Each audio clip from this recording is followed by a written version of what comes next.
I'm in my 60s and have always enjoyed biking, but in recent years, hills started to feel like mountains.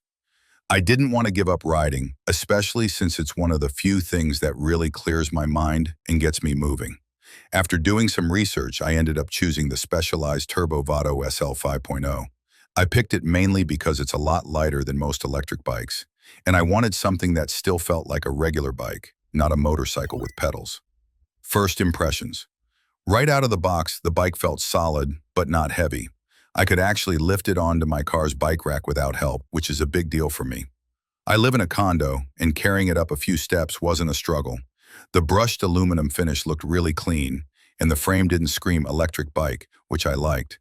It's subtle in a good way. The motor is quiet, and you barely notice it's there when riding, except when it kicks in to help. The assistance feels like a soft tailwind. It's not jerky or overwhelming. I've used it in eco and sport mode most of the time, and both feel pretty natural.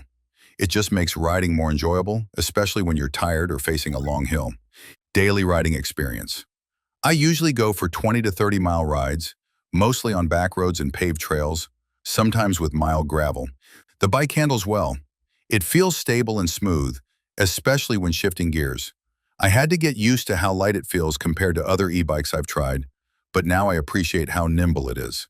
When I'm not using the motor, it still rolls easily. I've even turned the assist off for whole stretches when I'm feeling strong or just want to save battery. Climbing hills is much easier now.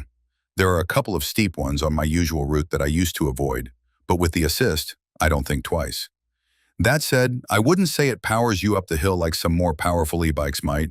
It helps, but you still have to pedal and do your part. I'm okay with that. It still feels like a workout, just not a painful one.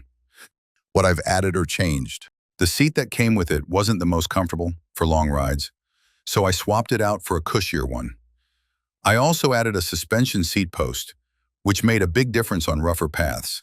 I wish the front had some kind of suspension too, especially when riding over cracks or gravel, but I've gotten used to it. I also added a small shopping basket and some better pedals. These changes made the bike feel more personal and better suited to my style of riding. Battery thoughts. The battery has been decent, but not amazing. On flat terrain and eco mode, I've gone around 45 miles without running out. When I'm doing more hills or using turbo mode, the range drops fast. There have been a few rides where I've turned the assist off just to make sure I get home with something left. I also bought the range extender, which helps, but even then, I'd say I average around 30 miles in hilly areas before I start to worry. If you live in a cold climate, just know the range will drop even more. That was a bit disappointing during winter rides. Limitations and things to know. The main downside for me has been the battery anxiety, especially when I don't know exactly how far I'll be going. It's hard to relax and enjoy the ride when you're watching the battery percentage drop faster than expected. I also think it could use more climbing power on really steep hills. Even with the motor in turbo mode, it sometimes feels like it's running out of steam. Another thing that bugs me is the lighting. The built-in lights are bright and turn on automatically, but I can't seem to turn them off, even when I want to conserve energy. There's also no high beam option, which would be helpful on dark roads. And finally, I wish it came with a built-in lock or security system. For a bike at this price point, that feels like something that should be included. Final thoughts. Overall, the Turbo Vado SL5 has helped me enjoy biking again. I feel more independent, I can keep up with younger riders, and I'm out on the road more often than I was before. It doesn't do everything perfectly.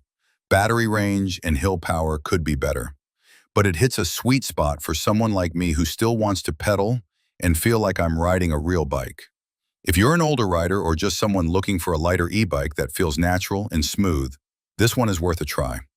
Just be ready to make a few tweaks and plan your rides around the battery. It's not perfect, but for me, it's been a really good companion.